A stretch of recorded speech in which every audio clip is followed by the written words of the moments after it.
Mes chers amis, bien bonjour. Aujourd'hui, on se retrouve pour une nouvelle vidéo histoire sur mes travaux en Master 2 où nous allons aborder le deuxième volet de mes points de recherche qui sont l'addition plus ou moins des maladies contagieuses et des pratiques testamentaires. Avant de regarder cette vidéo, je vous conseille d'aller voir le reste de la playlist que je vais joindre avec cette vidéo. Autrement, vous n'allez rien comprendre et vous risquez d'être un petit peu perdu, sauf si, bien évidemment, il y a un sujet en particulier qui vous intéresse. Donc, le sujet d'aujourd'hui, comme je viens de le dire, ce sont les maladies contagieuses et la pratique testamentaire.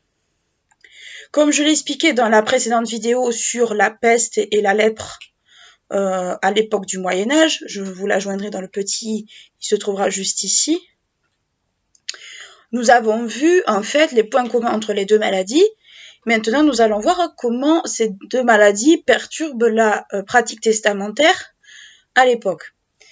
Il faut savoir que dans le cadre des pratiques testamentaires et surtout dans les cas de maladies contagieuses, que ce soit des maladies connues ou revenantes comme pour la peste, la pratique testamentaire s'en trouve quand même extrêmement bouleversée, car si vous préférez, étant donné que on meurt par centaines, voire par milliers de la peste chaque jour, et que malheureusement les pestiférés, les lépreux sont déchus de leur droit de tester, mais malheureusement en fait cela rend un peu les sources assez compliquées à trouver, dans le sens que on meurt extrêmement, enfin, d'un côté on meurt extrêmement rapidement, de l'autre côté on ne peut plus, donc ce qui fait que on a une carence documentaire, car on doit faire logiquement son testament, de préférence de son vivant, et pas quand on est sur le point de mourir, quand il y a une catastrophe, comme cela s'est produit durant le Moyen-Âge, enfin la fin du Moyen-Âge. Donc, dans les sources notamment éditées, pas les sources manuscrites, du moins je n'en ai pas trouvé moi à mon échelle, on retrouve certains testaments, mais pas de personnes lambda, ce sont plutôt des testaments de personnes un peu plus connues, comme des rois, des seigneurs, des gens en fait qui sont importants pour la ville, mais très peu de gens, on va dire, du peuple, si on peut dire ça comme ça. Donc ça reste quand même assez difficile d'en trouver. Néanmoins, ce n'est pas impossible. Je ne dis pas que c'est impossible d'en trouver. Je dis simplement qu'il y a une carence documentaire, soit parce que ça n'a pas été, il y a eu une très mauvaise conservation, ce qui peut arriver, soit tout simplement, il y a eu tout simplement des pertes, une incapacité complète de tester, tout simplement. Donc,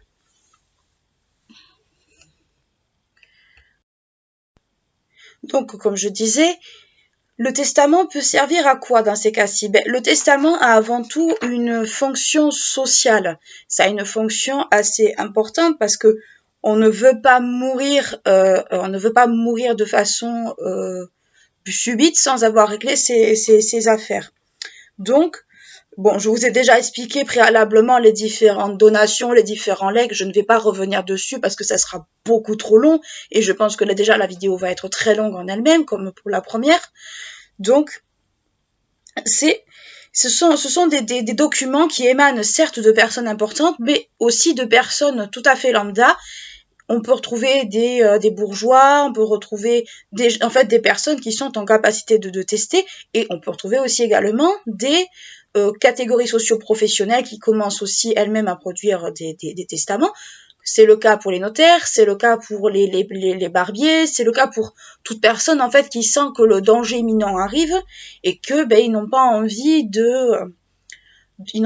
de quitter cette terre sans avoir réglé leurs affaires. Donc, cela a une fonction sociale, mais ça a aussi une fonction on a le souci de préserver les biens familiaux et sa famille des différentes catastrophes, des différents problèmes qu'ils pourraient rencontrer à la mort du défunt. Donc, on cherche à protéger les biens familiaux et la famille en elle-même.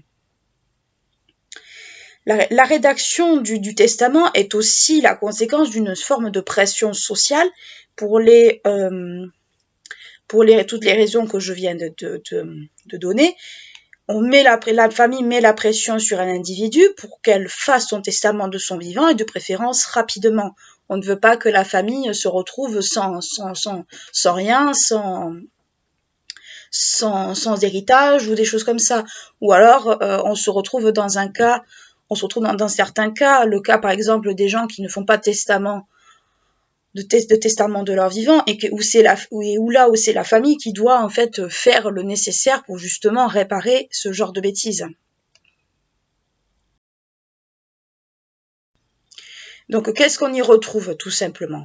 Ce qu'on y retrouve, ce sont déjà des sommes, bon les sommes qui vont aux héritiers, ça, non, les sommes, les biens qui reviennent aux héritiers, ça on s'en doute, mais aussi des sommes que l'on va allouer, qu'on va donner à certaines organisations religieuses, à certaines structures, mais aussi toute la marche à suivre du déroulement et du paiement des différentes étapes de l'enterrement. Veuillez m'excuser 2 secondes. Voilà, problème de chat. Bref, on s'en fiche. Et je disais justement tout le déroulement du testament. On va retrouver un certain favoritisme par rapport à certains cultes notamment.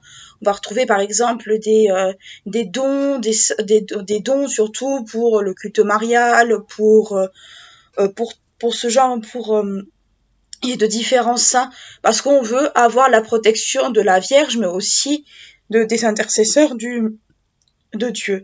On veut s'attirer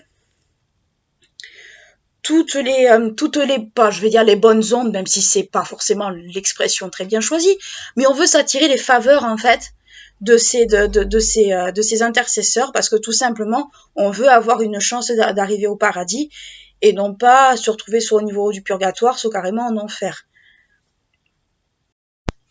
Donc maintenant que ça s'est mis un petit peu à plat, tant bien que mal, on va je vous propose de commencer par l'addition maladie contagieuse et mortalité. On va voir notamment les taux de mortalité qui est touché, tout ça. On va refaire un petit peu un tour d'horizon à ce sujet-là. On va aussi regarder les pratiques testamentaires peut-être plus en détail que ce que nous avons vu dans la vidéo de présentation au tout début. Et ensuite, on va s'intéresser à la question de la peur de la mort soudaine, la mort qu'on a, tout simplement qu'on n'a pas vu venir en fait, tout simplement. Donc, pour en venir sur les maladies contagieuses et, on va dire, la notion de mortalité de façon générale, il faut savoir que ce qu'on entend par maladie contagieuse, c'est-à-dire, mais c'est le cas de la peste, des morts, on va dire, un peu par centaines de milliers, par milliers, qui touchent un peu toute la population, tous les pays. En gros, les grosses épidémies au sens vraiment strict du terme. C'est ça qu'on entend à l'époque par maladie contagieuse. Au moment de la peste de 1347-1348, et Toulouse ne fait pas exception à la règle, on constate très nettement un plus fort taux de mortalité que de natalité, ce qui paraît logique en soi. Les gens ont tendance à moins faire d'enfants pendant les périodes épidémiques qu'après. Pourquoi? Parce que les enfants sont les premiers touchés par les épidémies, que ce soit les enfants en bas âge ou les mêmes pas en bas âge, même ceux qui sont un peu plus grands, ce sont les premières victimes tout simplement. Donc, pour savoir à peu près ce que cette mortalité a engendré sur la démographie et surtout le coup d'arrêt, le coup de frein qu'elle a mis, il faut s'intéresser plus précisément au cadastre de la ville. Et là, vous allez me regarder avec des yeux ronds en me disant, mais pourquoi les cadastres? La réponse est très très simple. Les cadastres, en fait, permettent déjà de savoir quelles sont les familles décédées, s'il reste des survivants, s'il n'en reste pas, le nombre de gens pauvres qui ont été touchés. Enfin, ça permet aussi de se faire un ordre d'idée, notamment s'il y a des rachats de maisons par telle ou telle famille, on sait dans ce cas-là que les précédents propriétaires sont morts, et si ça coïncide avec les dates, on sait de quoi ils sont morts, on n'a pas besoin de faire une gymnastique inutile pour s'en douter. Donc ça permet quelque part aussi de se faire une petite idée de ce qui pourrait en découler. En plus de ça, il faut également se baser, si vous travaillez notamment sur la démographie, sur les calculs d'impôts. Et là, vous allez me dire, pourquoi les calculs d'impôts? Tout simplement parce que, comme je vous l'expliquais pour les cadastres, s'il y a des gens en moins, le calcul d'impôt est différent. Même si, et je ne vais pas vous mentir là-dessus, Toulouse avait tendance un petit peu à faire un peu de fraude au niveau des impôts. On va pas se mentir, la municipalité faisait quand même des fraudes au niveau des impôts pour en payer un peu moins, en sachant qu'elle avait beaucoup perdu. À cette époque-là, Toulouse ne ressemblait pas vraiment à ce qu'elle ressemble maintenant. Vous aviez elle était divisée en capitula, vous en aviez 8 dans la cité, et vous en aviez 4 dans les bourgs. Les bourgs, ce serait l'équivalent de Saint-Cyprien, de tout ce qui est en dehors en fait des murs de la ville. C'est pour ça que si vous regardez la carte en fait du centre-ville de Toulouse de l'époque, vous verrez que par exemple les léproseries sont en dehors des murs de la ville. C'est du côté d'Arnaud Bernard, de Saint-Cyprien, enfin tout ce que je vous avais expliqué préalablement dans l'autre vidéo. Donc en fait, c'est un calcul quand même qui peut s'avérer quand même très utile. Pourquoi? Parce que en temps de peste, ces bourgs ont tendance à se vider parce qu'ils sont isolés. Dès qu'on sait qu'il y a des morts dans ces parties-là, c'est comme si tout le bourg était en quarantaine. Donc il y avait les rues qui se vidaient, il y avait plus d'activité. C'était comme si c'était un quartier fantôme. Donc on peut avoir ne serait-ce qu'une vague idée de comment la peste était gérée déjà à l'époque et son impact sur la ville.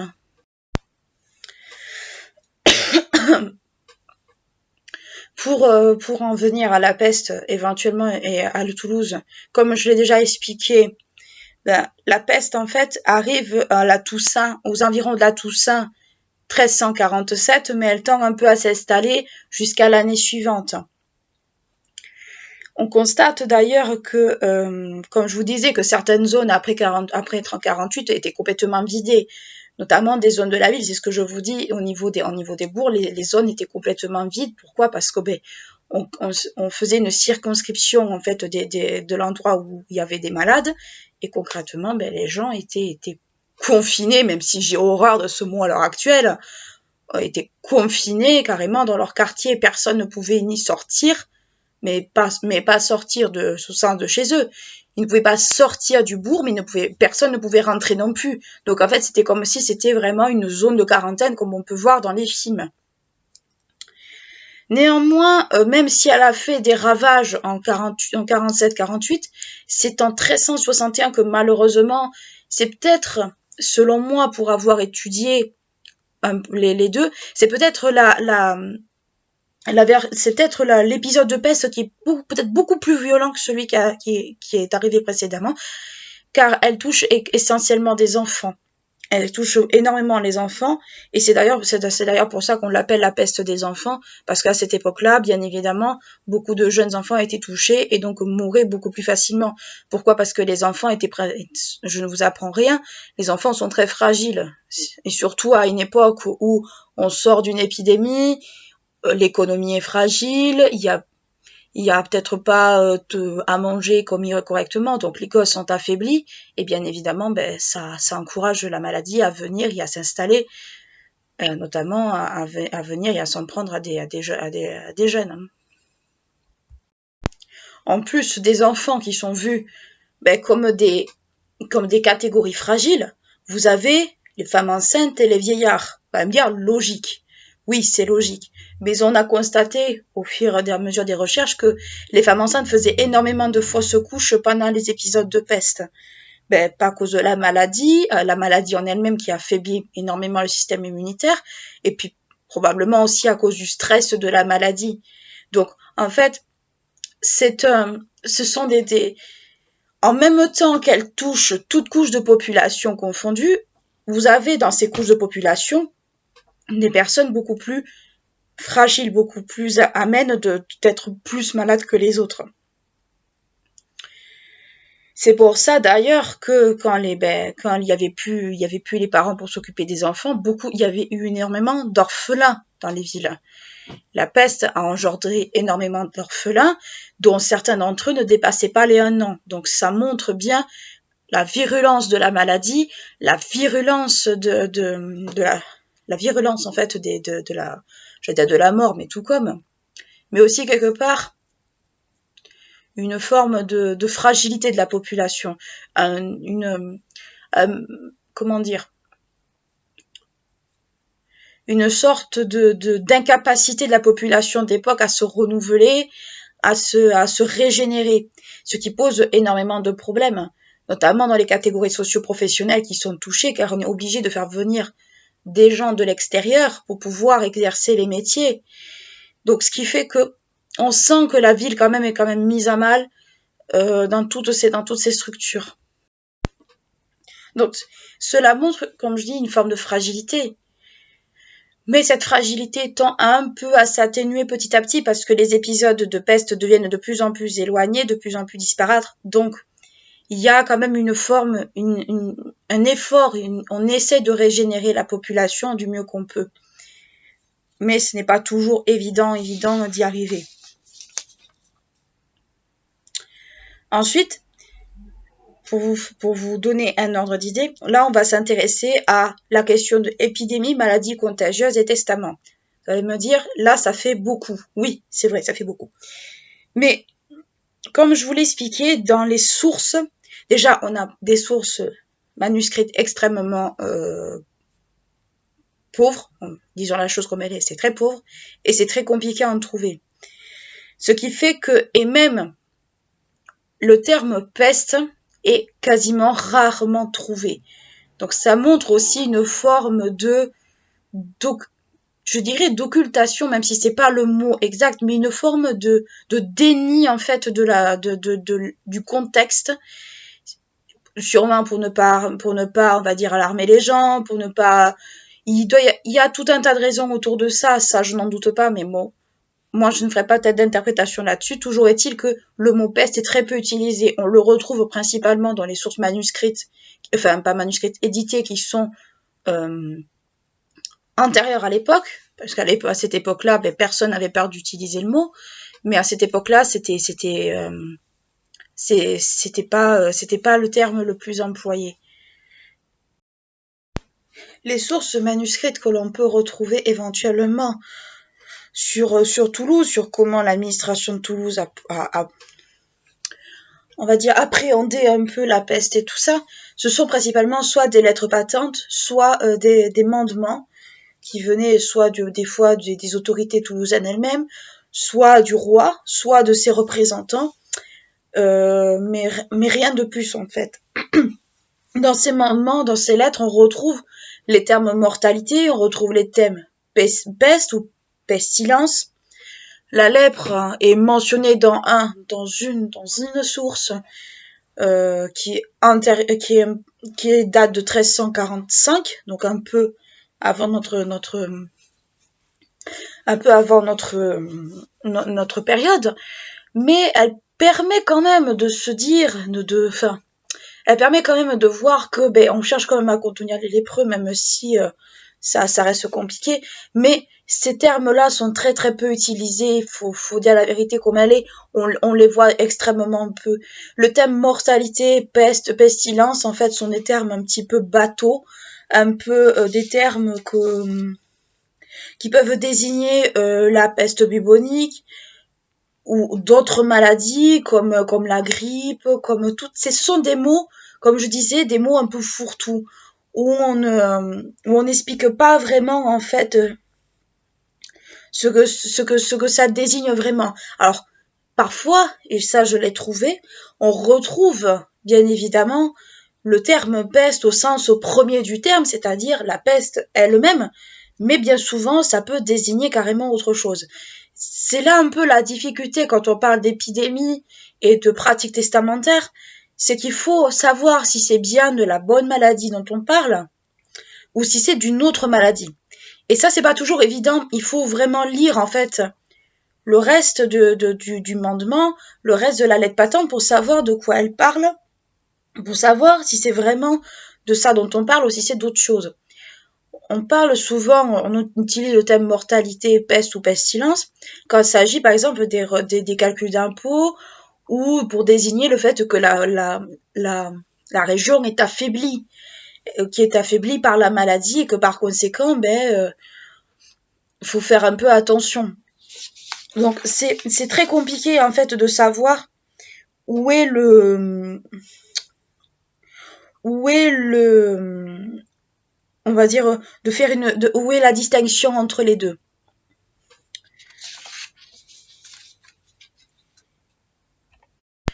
Ce terme aussi de mortalité peut désigner tout à fait autre chose que les maladies. Comme vous le savez peut-être, à cette époque-là, il y avait les contextes de la guerre de 100 ans. Donc, guerre de 100 ans, disette, famine, plus peste, ça commence un peu à faire beaucoup.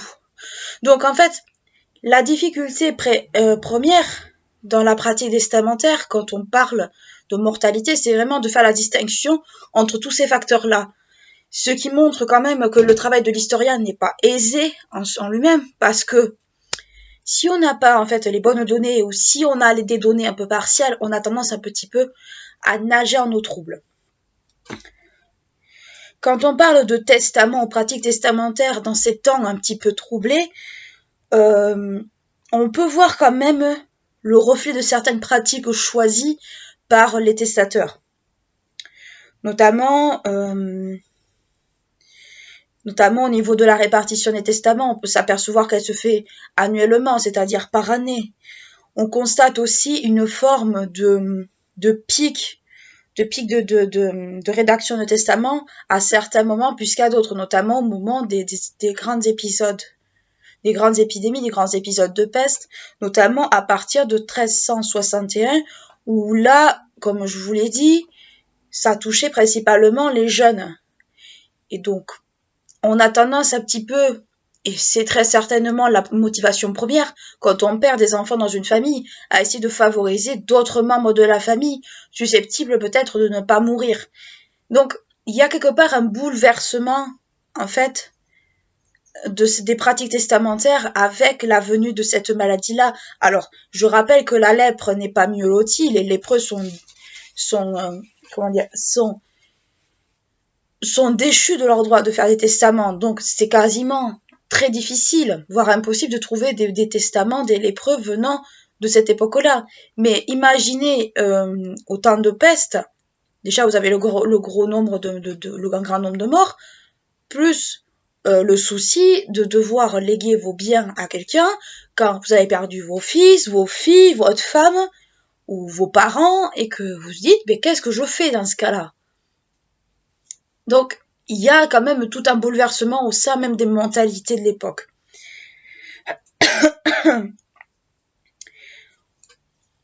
Quand on regarde d'un peu plus près, on voit quand même, et ça reflète vraiment ce que je viens de dire à l'instant, qu'il y a des testaments qui sont bel et bien rédigés pour cause de maladie, même si celle-ci a tendance un petit peu on essaie de la cacher, mais on essaie de pas non plus de se leurrer sur le sujet. Parce qu'on en a peur, tout simplement. La peur fait que les gens réfléchissent d'une autre manière. Je pense que je n'apprends rien à personne. La peur fait faire des choses aux gens qui eux-mêmes n'auraient peut-être pas envisagé de faire. Cela se voit notamment pendant l'épisode de peste de 1361, où on voit la rédaction de testaments quasiment exploser. On voit quand même que les gens ont peur. Quand on signale la peste sous quelque forme que ce soit, de suite, on va essayer de se presser pour le faire parce qu'on ne veut pas mourir sans régler ses affaires. Donc, on voit quand même cette notion de peur qui est très présente dans les mentalités de l'époque. On a peur des malades, on a peur de mourir sans régler ses problèmes, on a peur de mourir sans faire de testament. Il y en a qui meurent sans testament et qui se disent ceux qui vont venir après moi vont se débrouiller. Vous en trouvez, ces gens-là portent un nom. Mais ça reste quand même assez rare dans la mentalité de l'époque. Ça restera pour la mentalité de l'époque, mais toutefois, on apprend tout ce genre de choses. Pourquoi? Parce que malgré les lacunes testamentaires, malgré les lacunes documentaires, je vais y arriver, on a quand même des testaments qui sont parvenus jusqu'à nous. C'est le fruit du hasard, un peu de la conservation. C'est souvent que les testaments sont consignés dans des registres et que ces registres sont parvenus jusqu'à nous. Alors, un peu avec pertes et fracas. Je sais que quand je suis allée les voir aux archives, vous aviez des registres qui étaient très abîmés et on voyait qu'ils n'avaient pas été épargnés par le temps. Donc, ça reste des sources quand même très précieuses, mais peu nombreuses malheureusement. Peu nombreuses parce que soit détruites, soit perdues. Vous avez un peu de tout.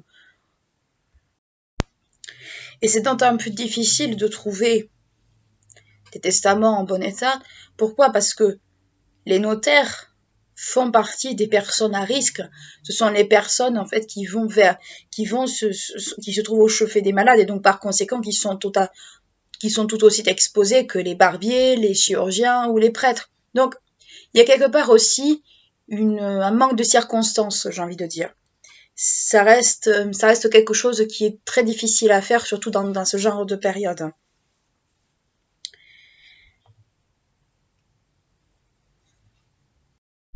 Pendant la peste de 1347-1354, enfin 1347-1348, désolée, je commence un peu à fatiguer. Pour vous donner un petit peu d'un ordre d'idée, on en recensait à peu près qu'une cinquantaine de testaments datant de cette époque. Donc ça prouve déjà qu'il y a eu le côté très inédit de la chose, et puis surtout que c'est compliqué à mettre. C'est le genre de choses qui est compliqué à mettre en place quand on sait le caractère urgent de la chose. Donc il y a aussi les circonstances, le manque d'occasion qui est à mettre aussi en compte dans le fait qu'on a très peu de sources de l'époque. Mais ça permet aussi de connaître un peu le nombre de décès approximatif, parce qu'il faut quand même pas se mentir aussi, les testaments ne donnent pas forcément un panel en fait du nombre de décès, mais néanmoins, sur le nombre de décès qu'on a constaté dans la région, on sait à peu près qui est mort quand et dans quelles circonstances. Donc, ça permet de faire un recensement des morts, si on peut dire ça comme ça, mais on va dire avec beaucoup de lacunes. Donc, ce qui fait que la pratique testamentaire de l'époque est extrêmement bouleversée dans le sens où elle est faite vraiment dans l'urgence. On fait tout dans l'urgence, on essaie de faire au mieux et malheureusement avec les moyens qu'on a.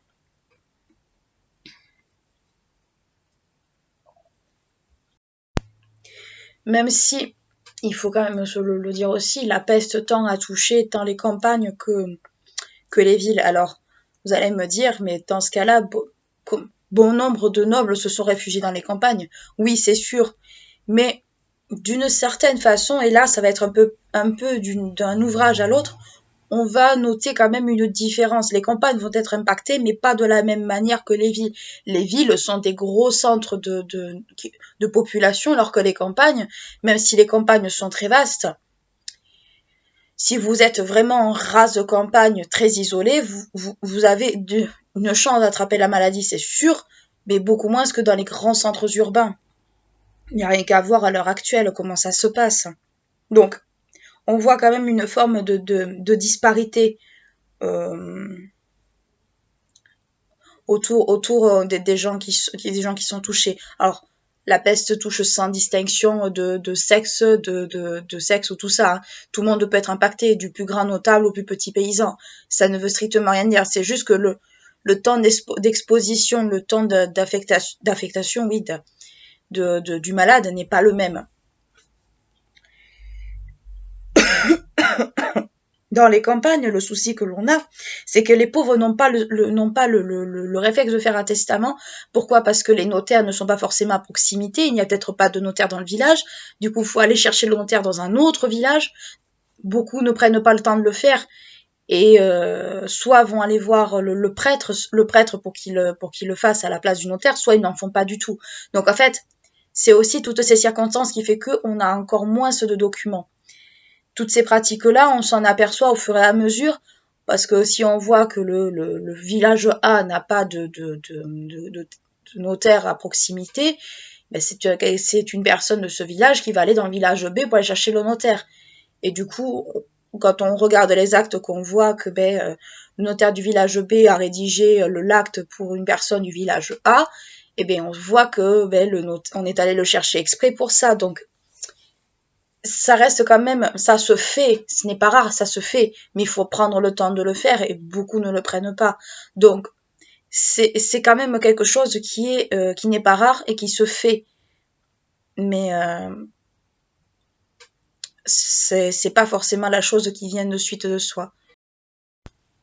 Concernant les lépreux, on a quand même un gros souci vis-à-vis des lépreux, c'est que on n'a pas vraiment de testament à proprement parler, comme je vous l'ai déjà dit, je vais le redire.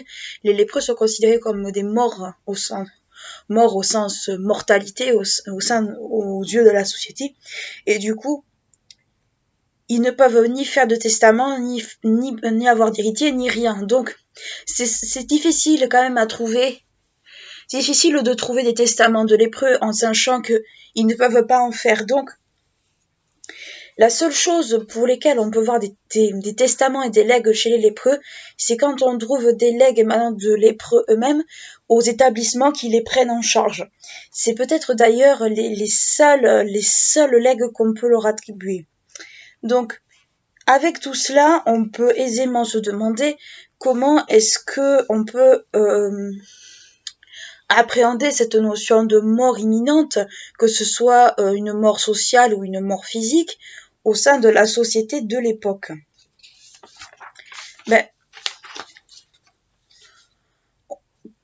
Quand on parle de la peste, il va sans dire qu'on voit les morts s'accumulent par milliers chaque jour, surtout au tout début qu'elle revient. Et du coup, il y a ce climat de peur imminente, de peur immédiate, qui fait que les gens ne sont pas rassurés quant à leurs affaires en cours et souhaitent immédiatement y remédier. Dans le cadre des épidémies, la rédaction d'un testament peut être faite dans un cas éventuel de mort imminente. Au moment des épidémies, notamment de peste, les 3/4 des personnes qui rédigeaient un testament se disaient malades, dont certainement une partie des cas étaient beaucoup plus graves que d'autres. Au niveau des témoins, et parmi les témoins des testaments, notamment dans de très rares cas, on peut trouver des personnages comme le barbier, le chirurgien, ou alors tout simplement un ami du testateur, parce qu'il faut un certain nombre de témoins pour faire un testament. Je vous l'avais déjà expliqué dans la vidéo sur les pratiques testamentaires que je vous mets ici, et ce qui fait que on est obligé d'avoir des témoins de testament, c'est obligatoire. Certains testateurs, notamment les malades faisant partie des plus aisés, peuvent avoir recours à des personnes spécialisées, ce n'est pas exclu.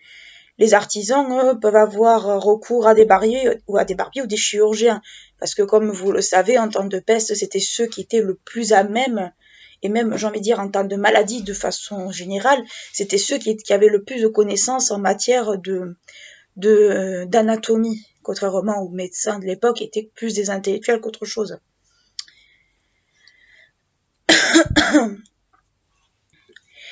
Cela amène forcément dans les testaments à une forme, à laisser et à léguer une forme de rémunération justement à ces gens qui sont des témoins, ou même à laisser des legs à des personnes qui ne sont pas des professionnels. Cela peut tout aussi bien arriver, ça peut être une personne qui prend soin du malade tout simplement et que l'on souhaite mettre à l'abri. Ce qui montre une forme de reconnaissance de la part du testateur de personnes qui ont pris soin de lui. Donc, de nos jours, ça se fait ça existe encore. Beaucoup de pratiques testamentaires qui datent du Moyen-Âge se font encore, comme je vous l'avais déjà expliqué. Donc, c'est des choses qui ne devraient pas surprendre. Désolée, j'ai un peu froid, parce que le temps s'est bien rafraîchi.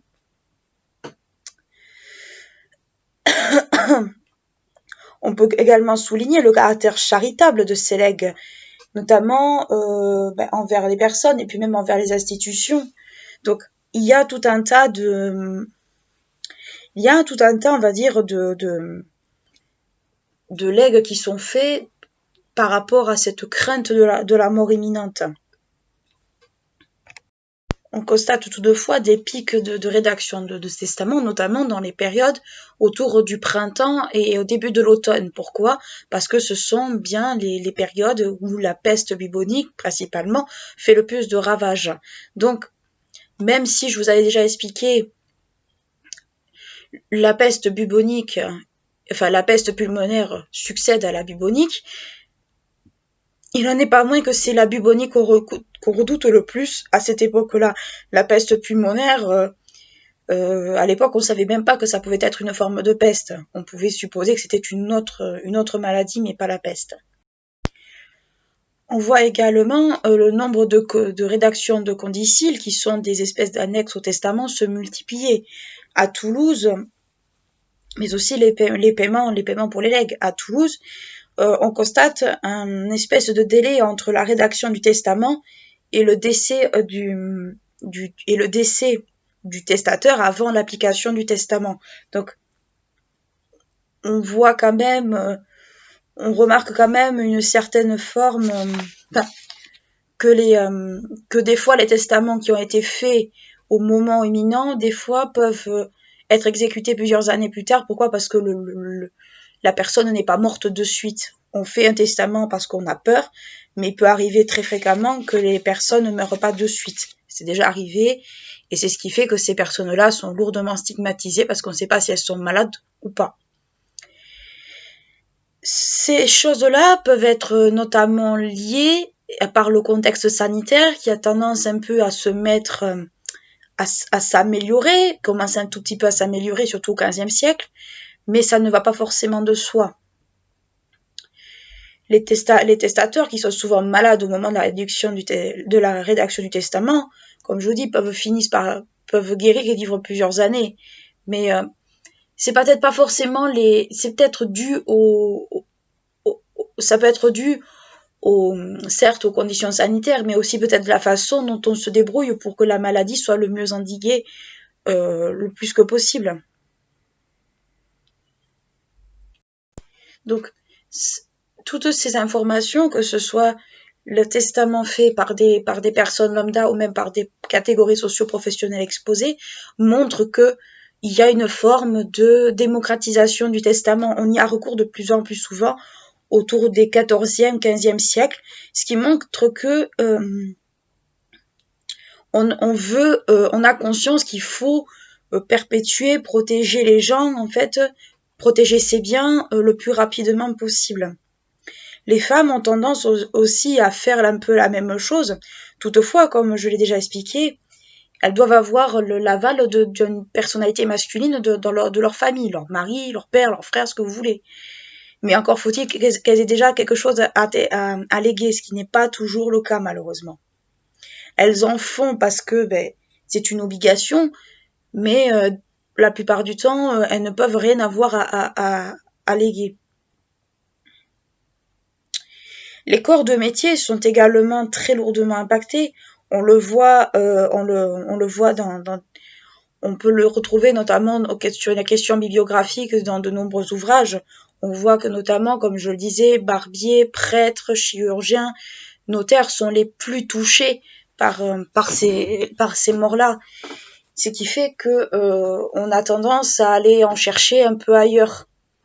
Ce qui amène souvent à des contestations, surtout de la part de la municipalité ou d'autres personnes qui vont dire en gros que les personnes qui sont nommées notaires ne sont peut-être pas forcément notaires et pas compétents. Chose au quoi la ville leur fait comprendre en leur disant écoutez, ils sont là, ils bossent, laissez-les tranquilles. Donc, quelque part, on cherche à garder cette continuité, mais on a tendance à vouloir aussi avoir un droit de regard un peu sur tout et son contraire. Ce manque de notaires, notamment, c'est problématique pour la rédaction des testaments et pour la continuité de la ville. Des affaires de la ville. Il faut savoir que les notaires avaient de plus grandes responsabilités que ce qu'ils ont maintenant. On trouvait des notaires quasiment partout dans toutes les dans toutes les municipalités. Donc, c'est quelque part très délicat. C'est quelque part très délicat de contester la nomination de personnes qui sont quand même qui ont un caractère essentiel.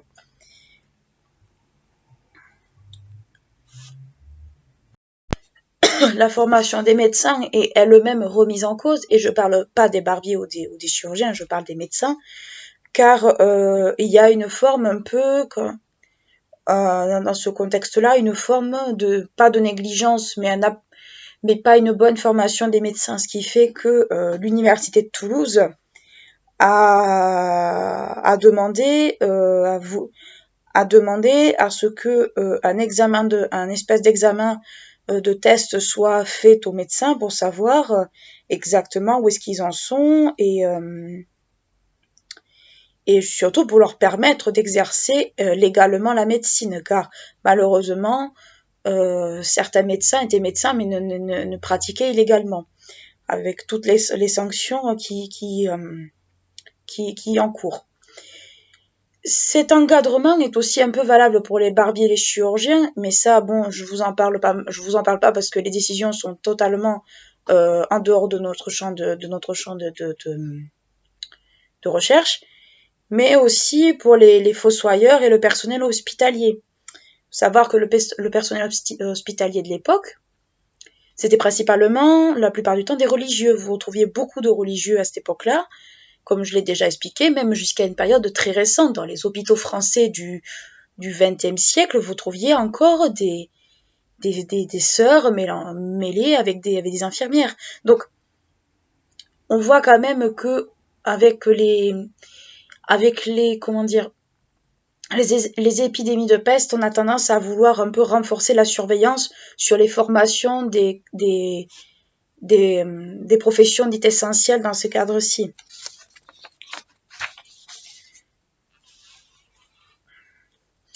La peste, cette maladie, oui, la peste, entraîne également de nombreuses vacances dans les évêchés.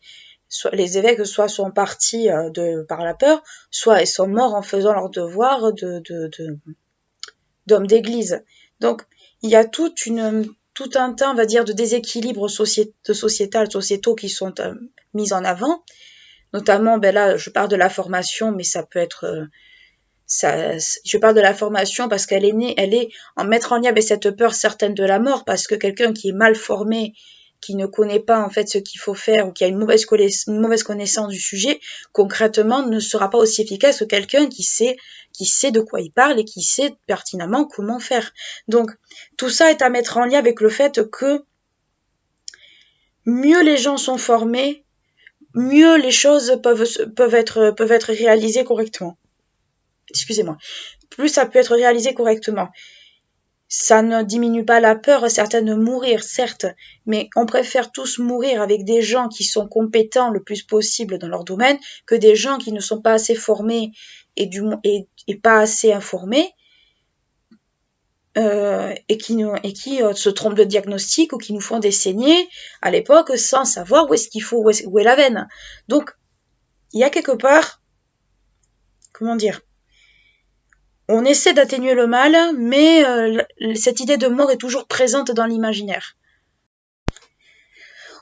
C'est dans l'imaginaire. Alors quand vous avez un manque de médecins, vous avez un manque de notaires, vous allez automatiquement, comme je le disais, automatiquement aller chercher de l'aide à l'extérieur de la ville.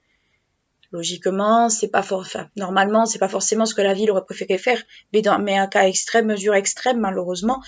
Et comme je vous l'expliquais, bien souvent c'était contesté ou alors c'était mal vu, mais pas le choix. Donc tout cela nous amène à se demander, aussi qu'est-ce que pourrait, le cœur d'un peu de notre sujet aussi, qu'est-ce que peut contenir un testament? Oui, tant qu'à bosser sur le testament, autant savoir ce que ça contient. Ça contient tout un tas de choses. Déjà, dès le préambule, on se soucie un peu, on donne un peu une image de la mort. Alors, on a une image de la mort déjà dès le préambule. Alors, dans les cas d'intestat, ce que je vous disais, les gens qui ne font pas de testament de leur vivant, La famille va opter pour des legs pieux. Pourquoi? Pour racheter le manque de rigueur de son parent, pour que celui-ci ait la garantie d'aller au paradis.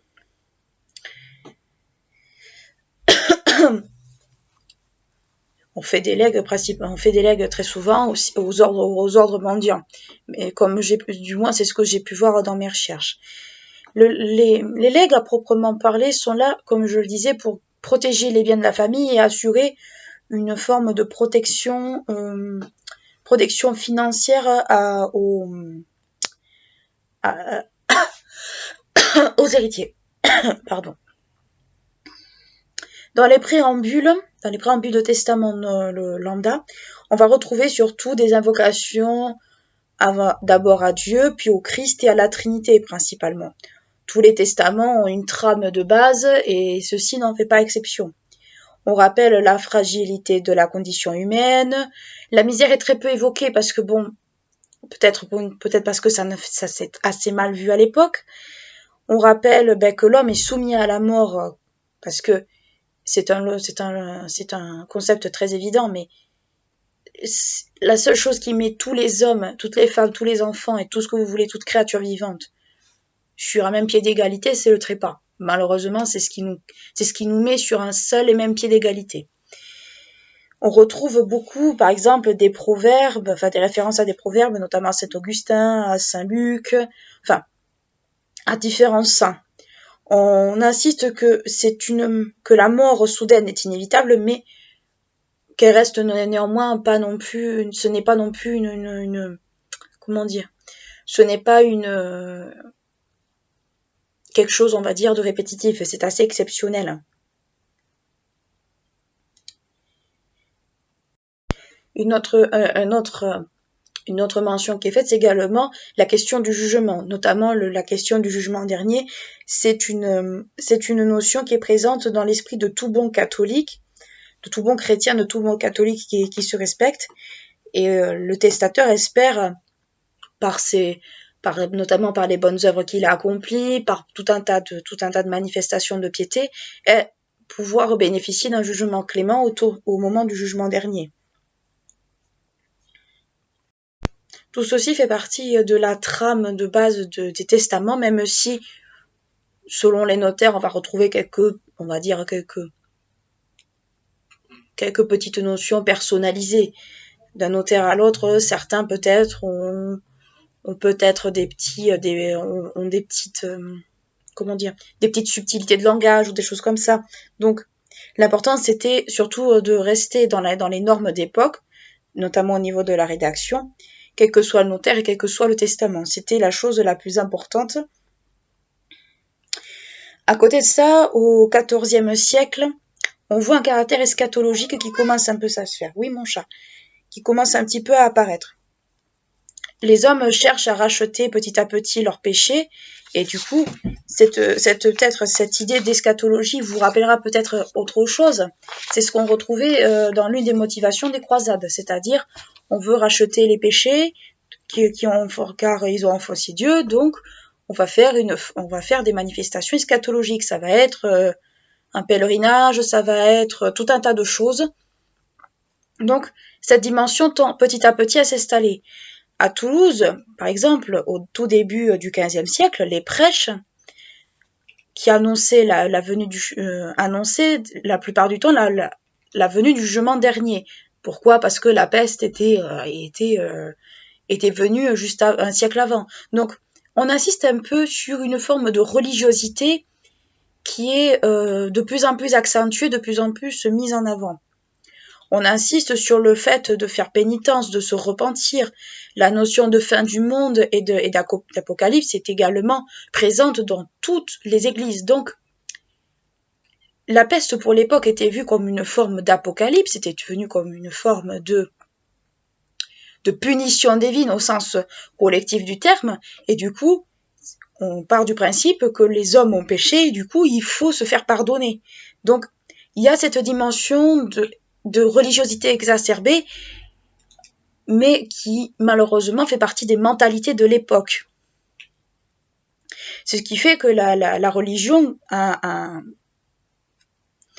un caractère très important et est une sorte de refuge pour la population de l'époque. Alors, le truc le plus j'ai envie de dire le plus bizarre, c'est que Toulouse ne vit pas en fait dans cette peur de la mort physique, mais elle ne reste pas moins, elle ne reste pas moins, on va dire, exclue. On cherche notamment, quand on fait un testament, à s'attirer les bonnes grâces de la Vierge, mais aussi des saints. Donc, même si Toulouse ne vit pas dans une crainte de la mort constante, on veut quand même s'attirer les bonnes grâces des personnages importants. L'horreur de la mort physique, d'ailleurs, est quelque chose qui n'est pas bien vécu, parce que tout simplement, c'est peut-être une forme de déchéance pour le malade. On ne veut pas décrire la souffrance physique. Tout ça ne fait pas partie des mentalités de l'époque. Mais toutefois, pour en revenir au testament et à ce qu'il est, il y a un désir de précision extrême au niveau des formulations juridiques. On veut que les formules juridiques soient le plus précises possible, et ces formules se trouvent principalement en fin de testament. Cela montre aussi un souci de vouloir rester un petit peu dans les normes, quelle que soit en fait la répartition du testament lui-même. Alors, quelques points importants que l'on peut souligner, c'est notamment à l'intérieur du testament, on vous parle de la sépulture, où est-ce que la personne veut demeurer quand il sera décédé, surtout dans quelle forme en fait. La sépulture, c'est une des préoccupations une des préoccupations du fidèle, mais toutefois elle ne peut être faite que sous certaines conditions. Déjà, les conditions principales, c'est de ne pas être considéré comme incapable juridique, c'est-à-dire ne pas être déchu de ses droits, et d'être adulte. Déjà, ça fait partie des rares conditions. Ensuite, tout dépend aussi du lieu où vous voulez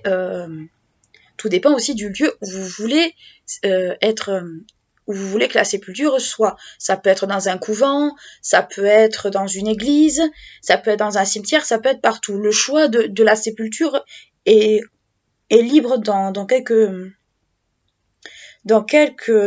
forme que ce soit. Cela permet au corps déjà de ne pas subir les altérations du temps, même si on sait très bien que le corps s'altère au fur et à mesure, et surtout en fait d'être dévoré par des bêtes. Donc déjà ça en fait partie. Ensuite, au niveau on va dire, de la sépulture en elle-même, beaucoup de personnes choisissent les caveaux familiaux quand cela est possible. Même si cela peut se faire, ou alors on va choisir les cimetières, même si on préfère choisir les caveaux que les cimetières tout seuls. Ça fait partie des sépultures que le testateur peut choisir. Ensuite, le lieu de sépulture, ça peut être, comme je disais, soit une cathédrale, soit une église. On veut que le corps soit protégé, on veut que le corps soit des fois enterré près d'une statue ou auquel on érige une statue au niveau de son lieu de sépulture.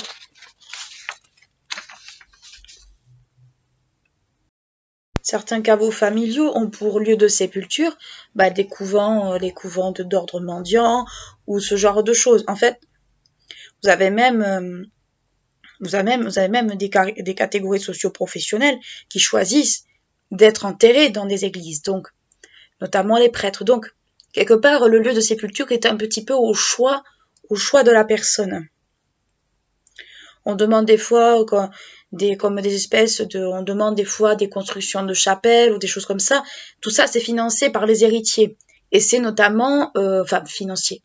Vous avez des sommes qui sont léguées pour ces constructions, mais c'est aux héritiers de le faire, donc, et de l'appliquer. Donc, quelque part, c'est même si le notaire est là pour faire appliquer les dernières volontés, ça reste quand même à la charge de l'héritier.